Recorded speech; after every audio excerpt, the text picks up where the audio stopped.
Hey everybody, Strone here with another Star Trek First Edition video. This is actually now part 3 of our deck building a non-aligned deck. First part of the video, this was supposed to only be a 2-part video, but as I'll get into here in a moment, I now have had to expand it to a part 3. First part of the video, we worked on the draw deck and the core of the C deck, and of course the Q's tent that goes with it. We worked on that. We got a deck, we got an idea, we got missions. We got 5 of the 6 missions. Then in part 2, we fleshed out the 6th mission for us to have as kind of like a meta mission or just as a fun mission. Something that would still flow with the deck, but might be interesting because it wasn't critical to the deck's function. We built the seed deck, all the dilemmas, we fleshed that out, came up with our dilemma combos, and then of course we also finalized the Battle Bridge deck, and so forth. That was part 2. We also, in the part 2 video, we did a quick fishbowl, then had to make a few minor changes to it, and decided to run it as a 2-mission win in a different way than we planned. We took out the obsession tech, and we went with Barclay's proto disease and the Nexus then as our definitive 2-mission win option. Of course, I then sent that. I collaborated with Gerald over at Snack Trek, and then going back and forth a little bit, he raised the question of whether or not recruit mercenaries can only target treachery personnel. I responded with, well, that's an interpretation of this card. My interpretation, I've played for a very long time and seen other people play, was that given the fact that in the English language the standard usage of adjectives is they only modify the thing that they are directly preceding, and when you separate them, then you're actually changing the thing that it's modifying, or you break it off. Now, I then posted in the forums this question of ambiguity due to the language, because as is often the case in First Edition, wording has been cheated a little bit. The language, the grammar has been cheated in order to save space, because there's not enough space on these cards, because the original designers of First Edition thought they'd be able to put things simply and have more room for lore, when lore is not really that big of a deal in a card game. It's funny, it's interesting, but look at this template. It should not be taking up half of your available space. The gameplay of a card needs to come first over the lore of a card. That's just a basic, early CCG 1990s flaw that just can't be gotten away from without radically changing the templates of the cards, and so it is what it is. But James, our rules master, has said that he would rule it. It's not official blue text yet, given the fact that it is an ambiguity, that he sees the ambiguity along with me in this wording. And so it's going to become a project where Rules is going to examine cards that have this sort of ambiguity in the use of the English language. But he says for now, like a temporary ruling would be that, TDs should be ruling it that the non-aligned and the Ferengi have to be treachery personnel. And so that's fine. It just means that for this deck, we're going to have to modify it a little bit in order to make it work the way we want it to. It's still going to basically be a functional deck. We just have to maneuver things around. As the founder leader would say, this language of the solids is so imprecise. And that's just the reality of it. This is just the nature of card games. Even in well-established card games like Magic and so forth, they inadvertently, the designers inadvertently end up with their own confirmation biases. They write a card thinking it's going to work a certain way, and then when push comes to shove, their wording isn't actually what they think it is. So that's fine. That's just, that's life. That's humans being human. There's nothing wrong. There's nothing inherently wrong with it. We just have to make adjustments. So, and for any of you out there, newer players, this is how it is. I mean, when you're building a deck, you build it, you think you have it, and it's always good to run it by other people, to play test it, to double check your rules, etc., because you just inadvertently find problems that occur.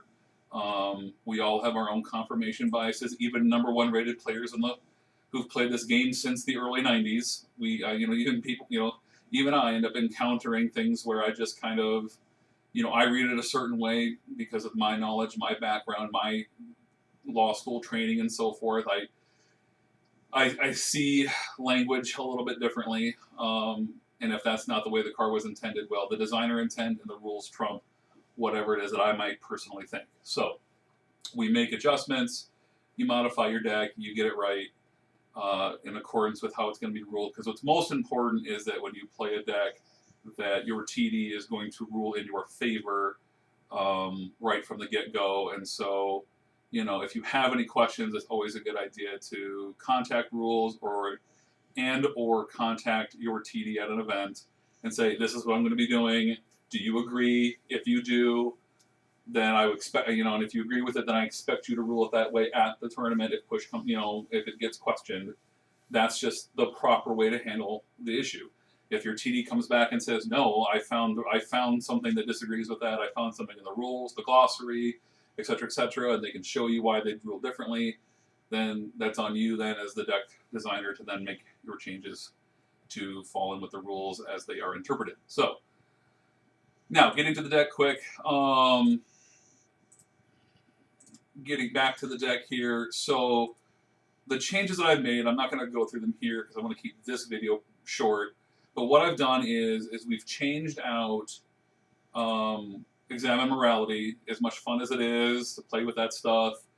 Switching to Study Cybernetic Relics then means that we have a mission that is not stealable. It is only 30 points in, but again, it is Insurrection is the mission that we're doing to try to win. So this mission, that it's not 35 or 40 points, it's not that big of a deal. Androids may not mix with aligned personnel, doesn't really affect us because we are a purely non-aligned deck. And so what that means is that we've switched our starting TOS people to Kirk Android for Anthropology and Treachery, and then Dr. Roger Corby for the Cybernetics, so we no longer have to worry about getting the Cybernetics via the Recruit Mercenaries. We get it immediately for Cybernetics expertise, so we can play our androids turn 1 for free, which is great. We are then short at Anthropology in order to duck blind immediately, so the very first turn will always end up being we download Gallatin, so he provides our second Anthropology, unless we draw him or unless we draw some kind of Anthropology that can play for free. So if we get Kamala in our opening hand, or we get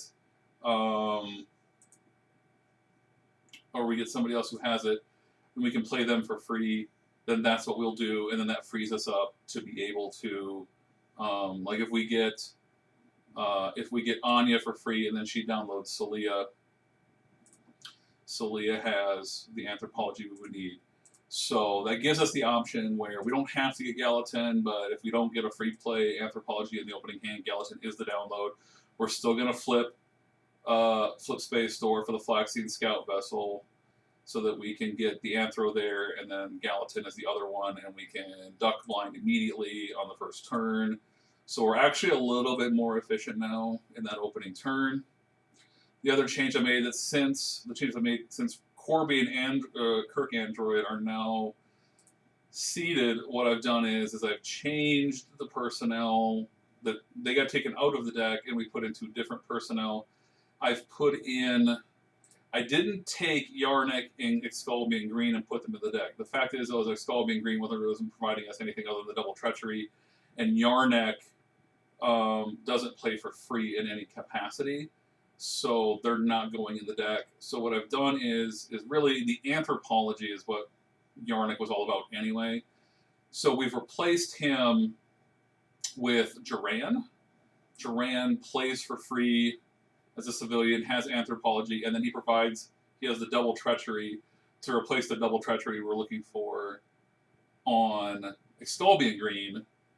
And then also we get a security personnel as well to go along with it, which is the other thing that Exculgate Green was providing us, I think. I'm not positive of that. But anyway, getting another security in the deck is not that big of, is a positive thing. The only thing we're losing out on is geology. But what we're doing instead is, so one of them got replaced with Duran, the other one's getting replaced with Suna. Suna provides us with another security, he gets us another medical into the deck, and he gets us essentially any skill we would possibly want. Once per game, may download Reflection Therapy. Reflection Therapy goes into the tent, and then we can basically dial any skill we could possibly need at any given moment. We took out Harad Sar because now Harad Sar does not download with Recruit Mercenaries. And so we just took him out of the Q-Cent entirely for the Reflection Therapy. And so that means that Shobihar is definitively our download. And I'm still debating whether or not Harad Sar should go back into the draw deck just so that we can get, just in case should we draw him. He would be a card play though, but he would get us, he could, Shobihar is going to get us Dinesh out of the Q-Cent basically is how it's going to be. Because unfortunately, she doesn't play for free in any way, but she's got good skills that we need. And so that's the reality of it. We're not going to be able to recruit mercenaries for Harad Sar to get a different one. We're also not going to be able to recruit mercenaries for Vina or any of the other ones. So what's going to happen is that our first recruit mercenaries is going to most likely be for Shobihar and get Dinesh, and then in addition to Shobihar, we'll get Suna. Getting Suna is kind of a big deal because he then provides the 3, and then we have a dial of skill ability always. So the first recruit mercenaries is going to be Shobihar and Suna. That was the other reason to get Suna, was that he was a 3-dot treachery to replace what we thought we could do with getting Roger Corby. Then, of course, the second recruit mercenaries will always be Tolly and Soren, if he's not already in play. 4 dots worth of treachery. And then Yint as 3 dots worth of treachery, and to get a disruptor rifle. So those are our first 2 recruit mercenary plans. And that is how it's going to be. We always have the ability just to go ahead and get Lore all by himself if we need to or want to. Shankar doesn't. Shankar is another like combination. So if we get Tolly and Soren, then you can get them instead. Get Shankar and Yint. We only have the 1 gun in the deck, period, though. So, getting the 2 of them, it doesn't really matter. We'll just still only get the 1 gun. I don't really know that putting a second gun into the deck is worth it. We're still going to leave the 3 quantum substream drives. They don't play for free now, but they are the way that we beat Cytherians, or we go collect people when they get spread to the wind by the love interest dilemmas. That's still a very big deal. So even though it costs us a card play, it's a card play that we definitely need to do because that moves us. It's the most efficient card play we could be doing. So we still have we can no longer download Kess with recruit mercenaries. So we are going to make that switch now. I think what we're going to do is because Tolly and Soren is always going to be, well, I think that Suna's always going to be like our first download because that dial of skill is just too good too early. So I think what we're going to do is we're going to swap Kess and Suna from one place to the other. They're going to take each other's place respectively.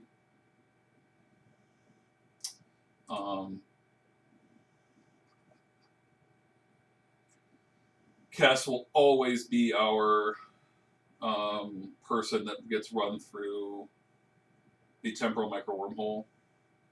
I mean, she's just so good. She is just so good that's just, she's totally worth doing. So we're going to put Kess in, put Kess into the draw deck.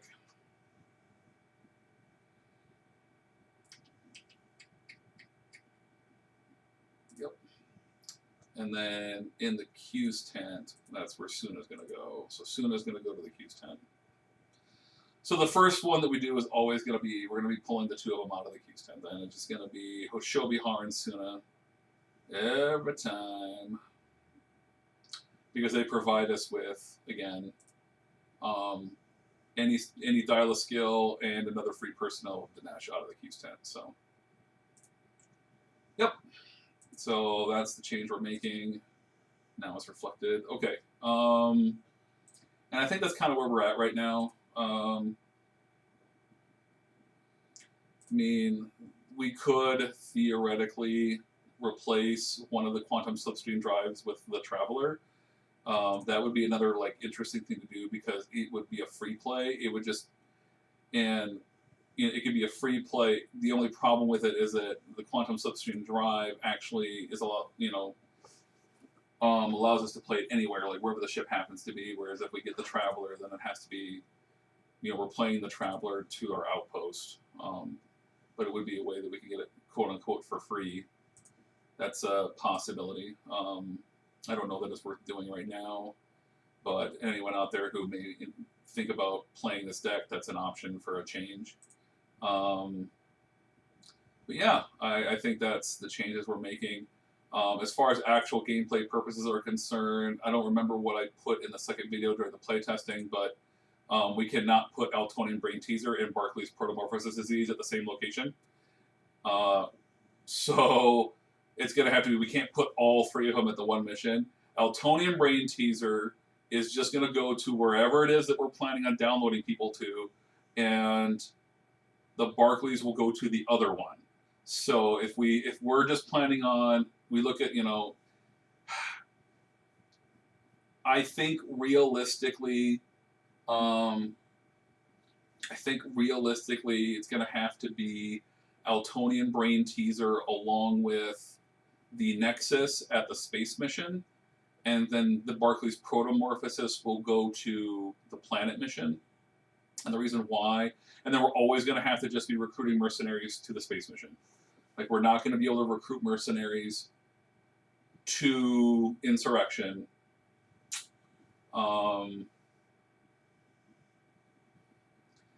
The only problem with that plan is realistically the fact that Kirk Android's going to go to Insurrection right away.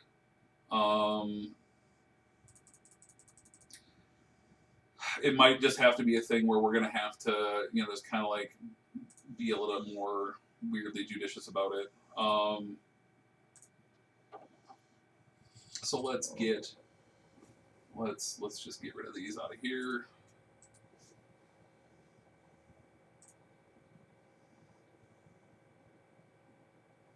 Okay. I'm going to export to Lackey again. So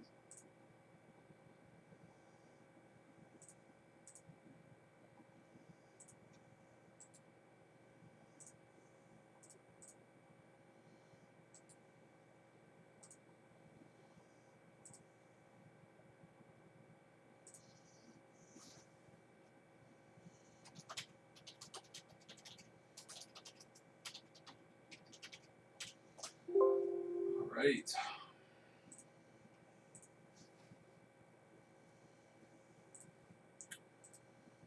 Alrighty.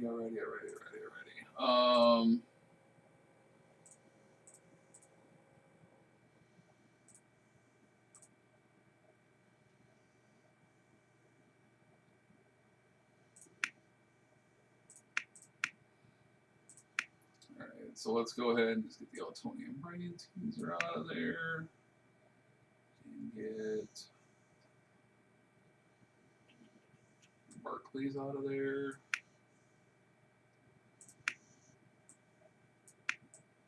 Get all these separated again.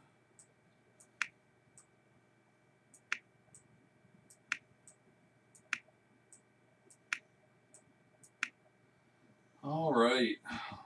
We're still, again, we're at 17 dilemmas.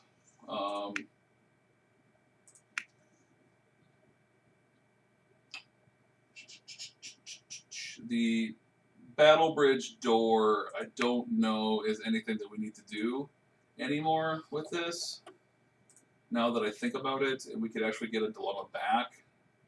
I kind of like the idea of getting a dilemma back. The only reason why we would keep these is essentially like protection against battle, but I don't know that it's worth it. I don't know that it's worth caring about. I don't know that it's worth worrying about, because we're no longer doing that. So now that I think about it, let's just get rid of it. Dilemmas, one dilemma is going to probably mean more to us over the course.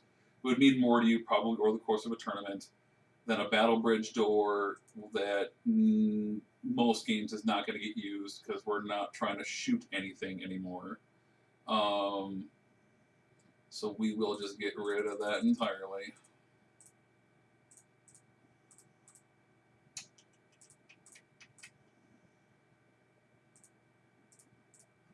All right. And then as far as that's concerned, and then as far as the dilemma is concerned, I suppose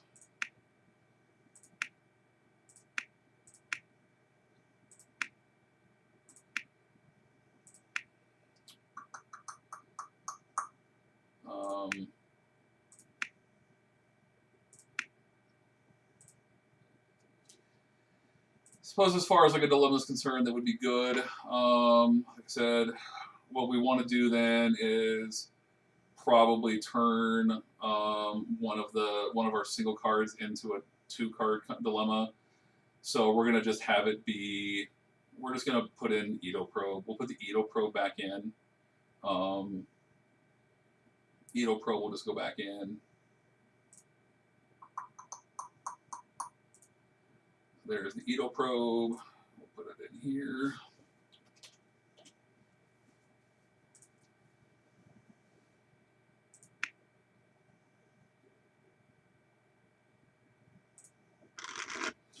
Because then we just pair that with the Beige. We pair the dead end, the Edo Probe with the Beige. We can put the dead end all by itself. We can put the Edo Probe with the Beige. Opponents are most likely going to abandon on the Edo Probe in order to save the 10 points, go do another mission, solve it, come back, and then they hit the experience Beige, and then they have to go to another mission again, and then come back again. That's our best way to kind of push an opponent around and buy us time. The other option is we could theoretically put it with the dead end, but I don't really like that because if they face it as the second mission that they attempt, then they go do their third mission, solve it, come back, and then just win the game. So it's better just to put the Edo Probe with the experience Beige that you're guaranteed to buy a couple of turns because that's all you're really looking for. That's all we're really looking for with this. So we got a deck. We got it Jaegered again. Let's load. And then I assume that we're still good. Yep, I think we're good. Yep, no battle bridge in here. So, all right.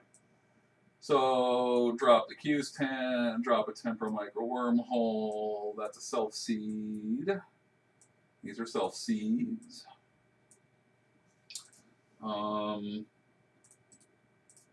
Shuffle up the missions.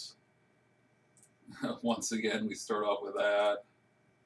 And then opponent would seed a mission, we would seed a mission. Doesn't matter which, let's just assume that they go left, so we go left there. I get the feeling that most opponents they'll probably try to box us in a little bit if they want to interlace. So we go there. So then we keep stretching out. We might as well keep stretching out because if that's the case, because we're playing 2-mission win. Because again, they're 3s. I think an opponent will try to just push our Amargosa to the end of a space line, try to keep it on the end. We hit Observe Stellar Rebirth, so once again, we need to keep our space, try to have our space next to our Insurrection, and we've done all of our space missions. Again, now that we got 4 and 4 here, an opponent might try, we'll just assume an opponent might goes back to here. And then we get steady cybernetic relics. So if they did that, we would just go here, and then we are guaranteed to be able to get insurrection within a mission of observe stellar rebirth. I think a lot of opponents again faced with a 3 right here, and now seeing that, like, you know, the planet mission's here next to this space mission. I think a lot of opponents would stick that last mission right here, but I don't know that for a fact, because they might think that we're starting here.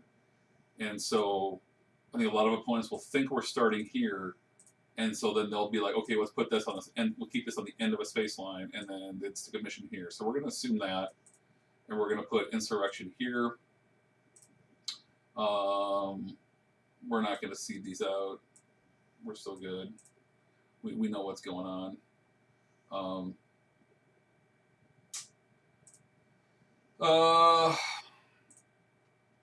We would then move into the next phase.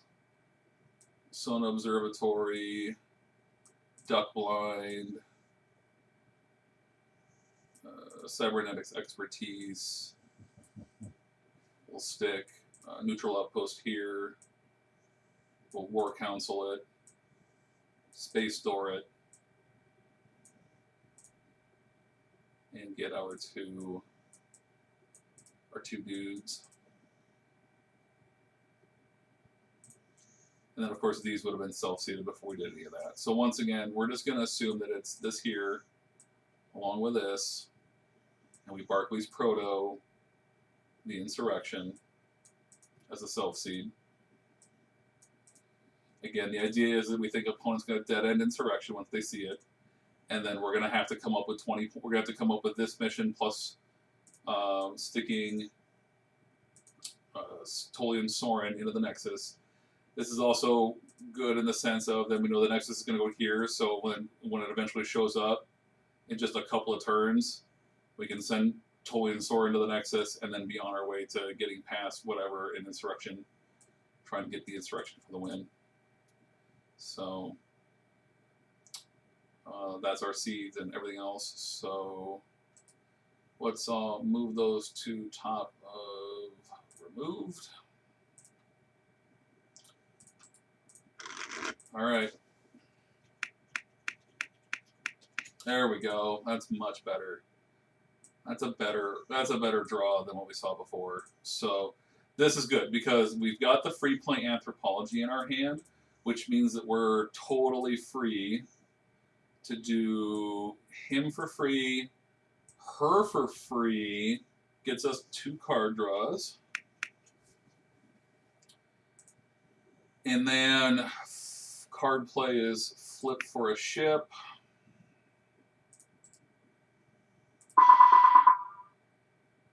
We still can't staff anything other than the Flaxian, which is fine.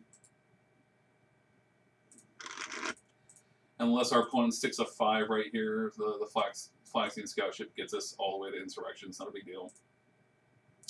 We can also free play Tornell to Insurrection, and then we still get a download.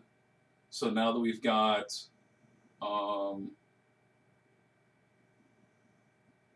yeah. So what we're gonna do is we're going to, we don't need the War Council yet.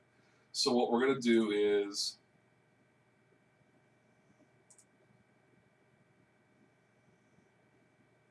we're just gonna have the Flaxian scout vessel fly near us.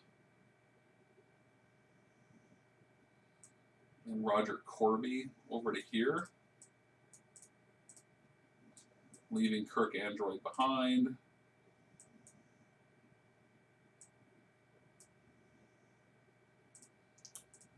And then we're just going to beam them down. We're going to download Space-Time Portal.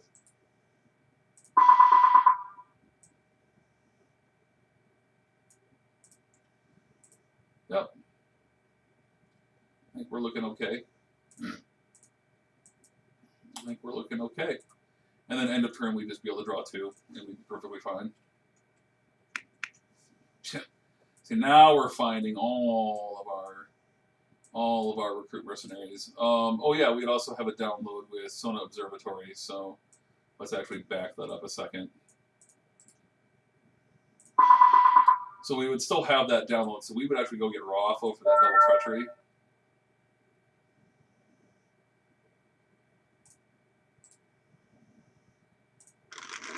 And then we draw our 2 to end the turn. Oh, see, there we go. So, like, you know. So we have options here for our free play. And then we would also have the ability to, at end of turn, reopen the space door, which I kind of like that option for right now. We have extra recruit mercenaries, so we're just going to discard that, and we're going to reopen the space door. Our opponent gets their first turn, and then we have our second turn.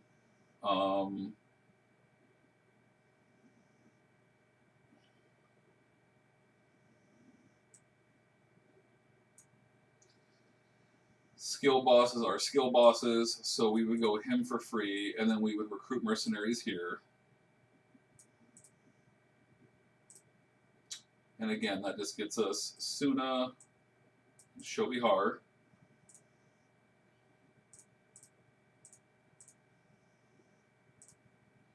We can't download with Sun Observatory because we've downloaded here. And then we would just have the Flaxian Scout Vessel fly back with Tornell flying it.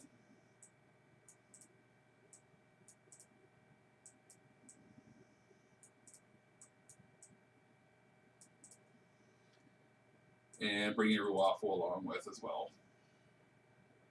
And Roger Corby, why not? And then we just have our 2 anthropology on the planet here, and these are the people that we're going to end up attempting the mission with. So we need to have as many people as we can. And then end of turn, we would draw 2. Cool.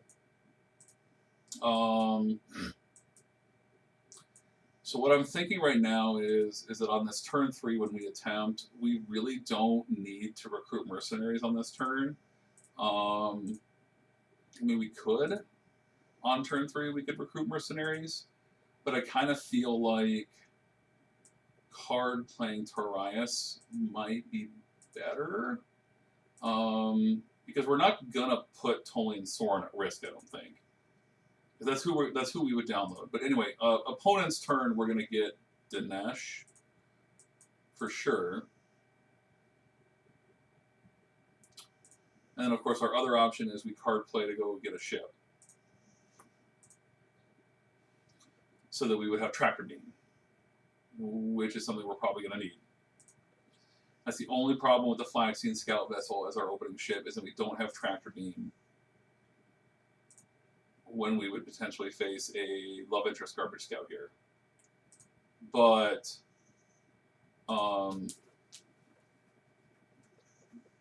yeah, the second ship would also give us the ability to let's see how many people do we even have here right now. We got 8 people who can attempt. We'll get, yeah, but I mean, getting Tully and Soren, we don't have to put him at risk because we just put him at we just keep him on the outpost. I mean, realistically, what's going to happen is we're going to have a free play and a card play. So the argument would be then that we would probably recruit mercenaries, just so that we make sure that we have just an additional personnel, just one more personnel, because then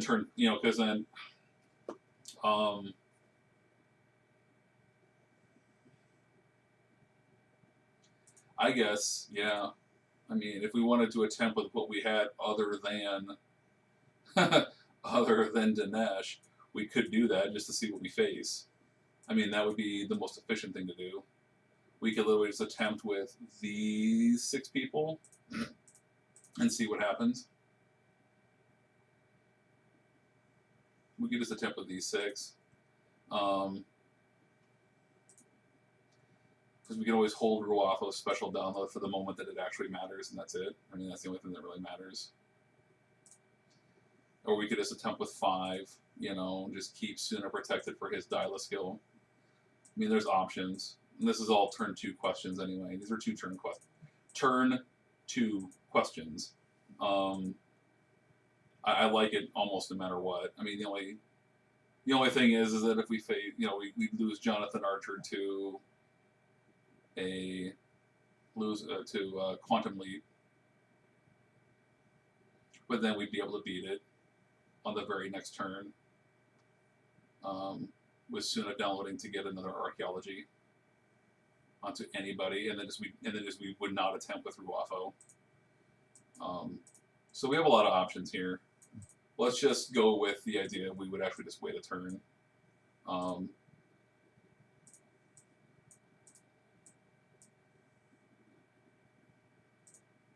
We would probably just wait a turn, so we would get that, and then we go to turn 3, and then we would have to make a decision. But I definitely like Santos as the free play, and then let's assume that we would recruit mercenaries.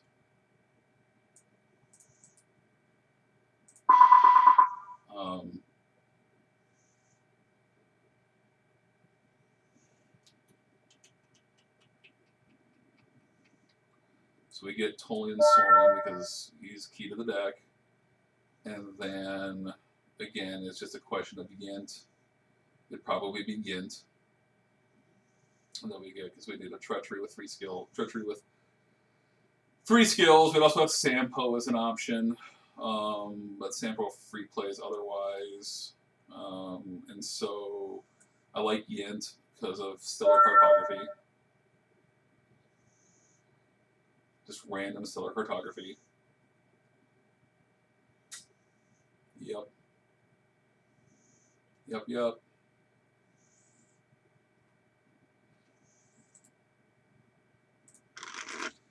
Yep, and then we would attempt.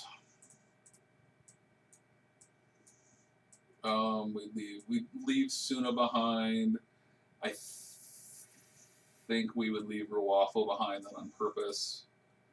And Tolian Soren would be left behind to protect him. And then I would honestly feel like these people could attempt in space.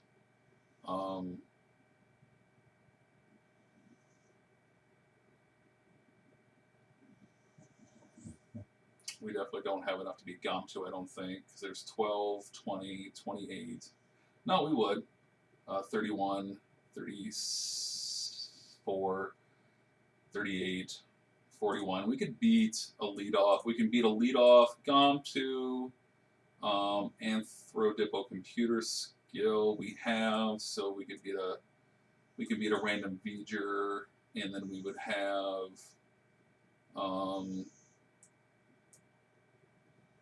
we have double security to get past Ferengi, the Ferengi infestation. Given the fact that this is our space mission on the end of Insurrection, most likely this is where we're going to end up facing. Most likely we're going to end up facing the copy of Cytherians. And so whatever it is that's going to be in front of the Cytherians is going to be, you're going to have to commit some things. Even if it's like, say, if it's Thasian powers, you know, we honestly could pitch these 3 cards. I don't know that we would care too much about these 3 cards. So Thasian powers is 40 plus cards in hand, so we'd have to have greater than 50 cunning. 16, 24, 30, 36, 42, 50, 57. We would actually be able just to keep 3 cards in hand. And so we would be able to pitch. We would be able to pitch these 2 right here and beat Thasian powers. Then hit a Cytherians, and since the ship will have not moved, we would be able to get all the way to here on a Thasian powers, Cytherians combo, and then, yeah, and then we would already be set up to just flip for ship on the next one. And we would assume that it would probably be a copy of Maglock or something of that nature.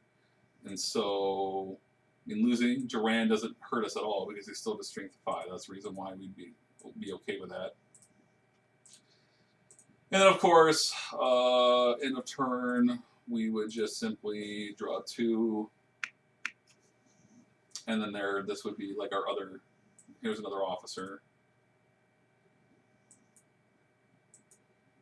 So, yeah.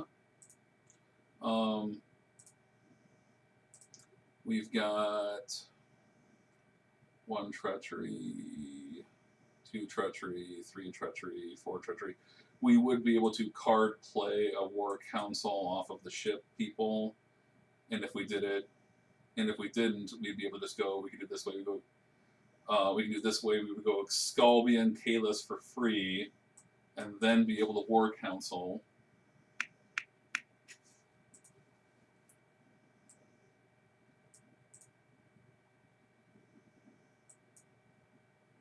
And play a free Sona battleship here. But if we didn't want a war council, we could flip for ship. Which, that's honestly what we probably should have done. With the other option being we could play Quantum Slipstream Drive just to get the ship to the end, and then hope to draw another one. Just so we can get the 15 points, or we'd be able to STP it back to hand and start replaying our stuff out. I actually would kind of like that option better. And so send those to the top. We would just, yeah, we would probably just flip for ship.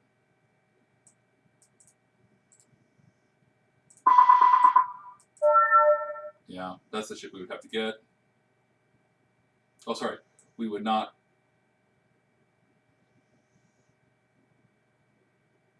Yeah, we would flip for ship.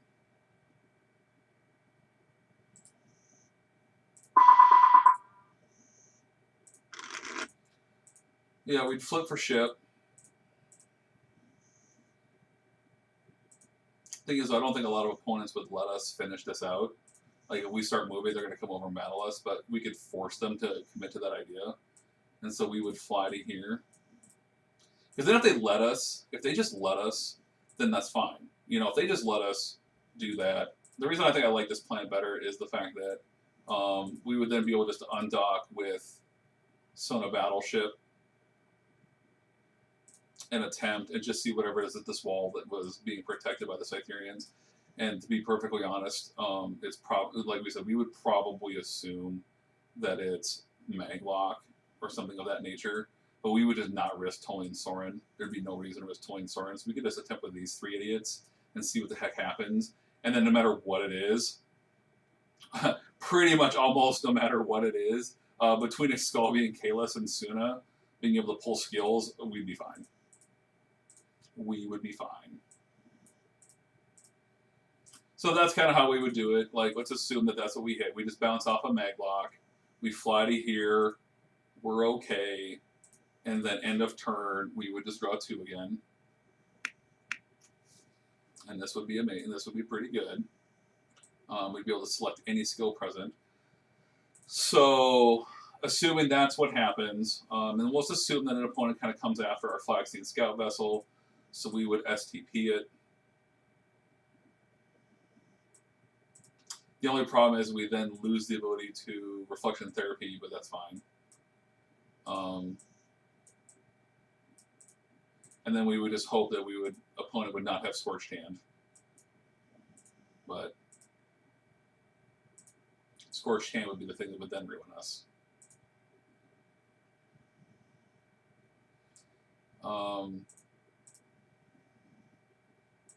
But we would know then that all we got to do is we can select officer, have an officer. We would need to play an officer.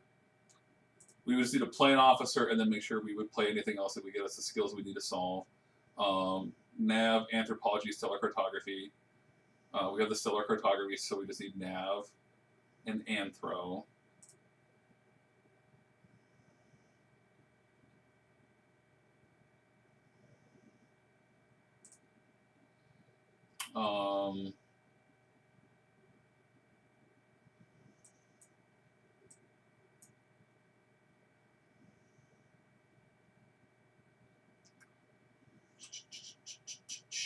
There's the Nav, there's the Anthro.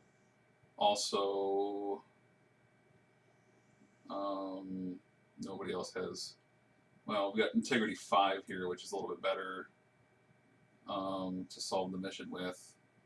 So we would probably go with these two right here to get 12, 14, 17, 23, 26. We'd still come up short. But it wouldn't be about that. It would be just basically about getting everything triggered and move on with our life. So, yeah, that's how we would beat that situation, is that, I mean, he's the officer, she's... Here's the thing, we don't necessarily need, because we'd have 2 officer,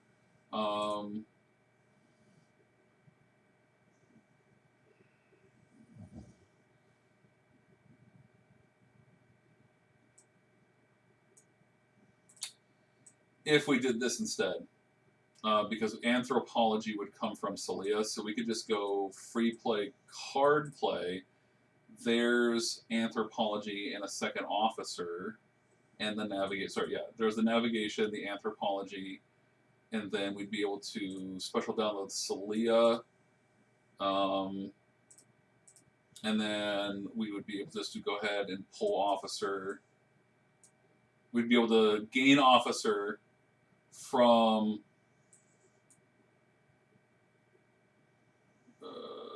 a personnel present. Okay. Yeah, that doesn't quite work because those are classifications. So, yeah, that doesn't quite work. But she's got anthropology. Yeah. Anyway, this is a whole lot of, doesn't really matter because we'd figure it out. We'd beat this. This would go here. And then at the end of every turn, moves one location towards the end, and then always destroys all ships present. So if it went to this end of our turn, end of opponent's turn, and it's basically we just have to then, like, once it gets to here, you know, because we beat this mission, be at 35 points, and then we'd fly to here and probably encounter the dead end. So it would just take some finagling. It would just take time, and we just have to hope that our dilemmas hold up. But as far as like the deck functioning, the deck functions. So yeah, the deck functions. It works. I guess another option is that if we did this instead, where we played as the card play Roger Corby, we could be able to get Kirk Android for free. That'd be another way to do it, I suppose. And he free plays for free here. Again.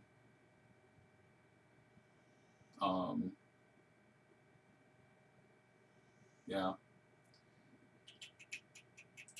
A lot of ways that this could go down. So, but anyway, that's video number 3. If you decided to stick all the way through to the end here, that's great.